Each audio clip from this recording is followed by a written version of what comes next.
Assalamualaikum warahmatullahi wabarakatuh. Hai teman-teman, dalam video kali ini kami akan memaparkan atau mempresentasikan hasil dari tugas yang diberikan oleh Ibu Cici Widya Prasetyan dari SEMM, tugas mata kuliah Ekonomi Akuntansi. Sebelum itu, perkenalkan, saya Maulatul Hasanah sebagai pemateri pertama dan rekan saya Mustafa Adam sebagai pemateri kedua. Baik, pada slide kedua ini saya akan menjelaskan mengenai latar belakang dari materi yang kami ambil, yaitu sistem informasi akuntansi. Di era modern seperti sekarang ini, hampir semua aktivitas dalam dunia bisnis dan organisasi tidak bisa terlepas dari penggunaan teknologi. Pengelolaan data keuangan yang dulunya dilakukan secara manual, sekarang sudah beralih menjadi sistematis menggunakan perangkat komputer dan aplikasi khusus. Nah, hal inilah yang menjadi dasar pentingnya mempelajari sistem informasi akuntansi atau SIA, karena sistem ini membantu menghasilkan informasi keuangan yang lebih cepat, akurat, dan bisa dipertanggungjawabkan. Nah, dari latar belakang tersebut, kita merumuskan beberapa pertanyaan utama sebagai dasar pembahasan. Rumusan masalahnya mencakup yang pertama, apa yang dimaksud dengan sistem informasi akuntansi itu sendiri. Yang kedua, apa tujuan dan fungsi dari SIA dalam organisasi. Yang ketiga, komponen apa saja yang menyusun sistem ini serta bagaimana karakteristiknya. Dan yang keempat, bagaimana penerapan SIA dalam dunia usaha dan aktivitas bisnis. Rumusan masalah ini menjadi acuan kami dalam menyusun materi presentasi. Nah, selanjutnya pada slide ketiga saya akan menjelaskan pengertian dari sistem informasi akuntansi. Secara sederhana, SIA ini adalah suatu sistem yang dirancang untuk mengumpulkan, mencatat, mengelola, dan mengolah data keuangan menjadi informasi yang berguna. Informasi ini nantinya bisa digunakan oleh berbagai pihak, baik internal seperti manajer dan pimpinan, maupun pihak eksternal seperti investor, pemerintah, dan kreditur. Sistem informasi akuntansi ini juga merupakan bagian dari sistem informasi manajemen. Artinya, perannya bukan hanya mencatat data saja, tetapi juga menyediakan informasi yang dapat membantu proses pengambilan keputusan. Jadi, SIA ini tidak hanya fokus pada pembukuan saja, tapi juga pada bagaimana data tersebut diproses menjadi informasi yang relevan, tepat waktu, dan juga bisa dipakai untuk merencanakan dan mengevaluasi kegiatan dalam sebuah organisasi.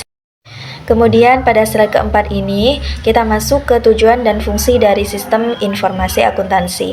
Secara umum, tujuan utama SIA adalah menghasilkan informasi yang akurat, relevan, dan dapat disampaikan tepat waktu.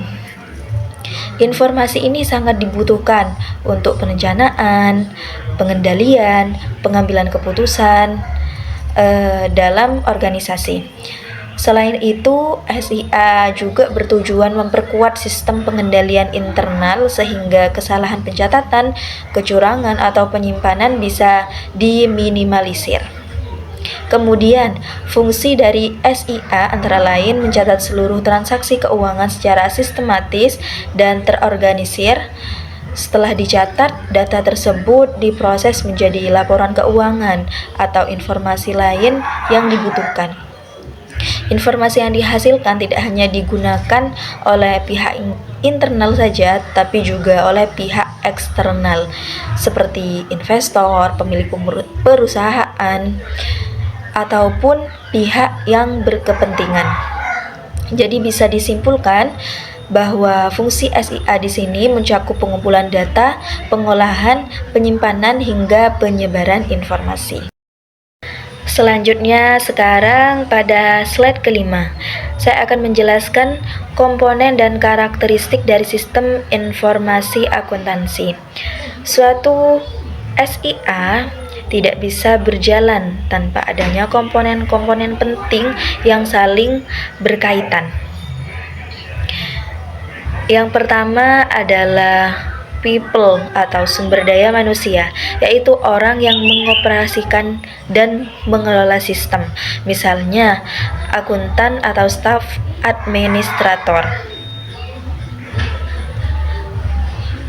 Yang kedua adalah hardware, yaitu berupa perangkat fisik seperti komputer, printer, server, dan perangkat penyimpanan selanjutnya. Selanjutnya ada software, yaitu aplikasi atau program akuntansi seperti Askurat, SAP atau MYOB. Seperti komponen berikutnya adalah data, yaitu informasi transaksi keuangan yang akan diolah. Dan yang terakhir adalah prosedur, yaitu aturan atau langkah-langkah operasional yang digunakan dalam menjalankan sistem itu. Untuk karakteristiknya, sistem informasi akuntansi harus mampu menghasilkan informasi yang relevan, akurat, dan juga tepat waktu. Karena informasi tersebut akan digunakan untuk pengambilan keputusan, sistem ini juga harus memiliki pengendalian internal untuk mencegah kecurangan dan kesalahan. Selain itu, SIA harus bisa berinteraksi dengan aktivitas bisnis organisasi agar mendukung operasional secara keseluruhan. Dan yang tidak kalah penting, SIA harus fleksibel dan mampu menyesuaikan perkembangan teknologi yang terus berubah. Oke, selanjutnya akan dipaparkan oleh teman saya Mustafa Adam sebagai pemateri kedua.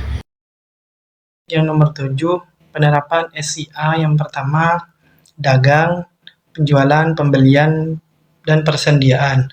Dalam kegiatan dagang biasanya ada 3 aktivitas utama, yaitu penjualan, transaksi menjual barang dan dagangan kepada konsumen, pembelian, transaksi membeli barang dagangan dari pemasok, persediaan, stok barang dengan dagangan yang masih tersisa dan siap dijual kembali.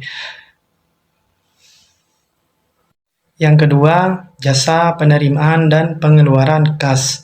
Kalau pada usaha jasa, pencatatan lebih sederhana dibanding dengan fokusnya pada satu penerimaan kas. Semua uang yang masuk dari layanan atau jasa diberikan, misalnya biaya les, biaya konsultasi, biaya servis, atau pengeluaran kas, semua yang keluar untuk membiayai operasional, misalnya gaji pegawai, sewa tempat, listrik, perlengkapan. Yang ketiga, yang terakhir, manufaktur, biaya produksi bahan baku tenaga kerja.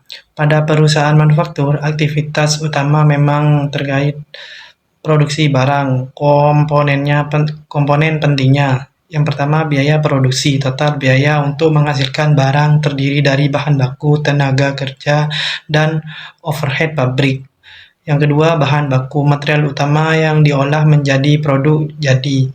Yang ketiga yaitu tenaga kerja langsung, pekerja yang terlibat langsung dalam proses produksi. Selain itu, ada juga biaya overhead pabrik, biaya pendukung produk listrik, penyusutan mesin, dan pemeliharaan. Jadi alurnya adalah bahan baku, tenaga kerja, overhead, proses produksi, produk jadi, penjualan. Kesimpulan dan saran. Kesimpulan, SIA sistem untuk hasilkan informasi akuntansi yang akurat, berfungsi untuk mencatat pengendalian dan keputusan. Saran, sesuai dengan SIA dengan kebutuhan organisasi, lakukan pelatihan karyawan. Sekian dari presentasi saya. Saya Mustafa Adam dan Maulidatul Hasanah. Apabila ada salah, Mohon maaf yang sebesar-besarnya. Wabillahi taufik wal hidayah, waridho wal inayah. Assalamualaikum warahmatullahi wabarakatuh.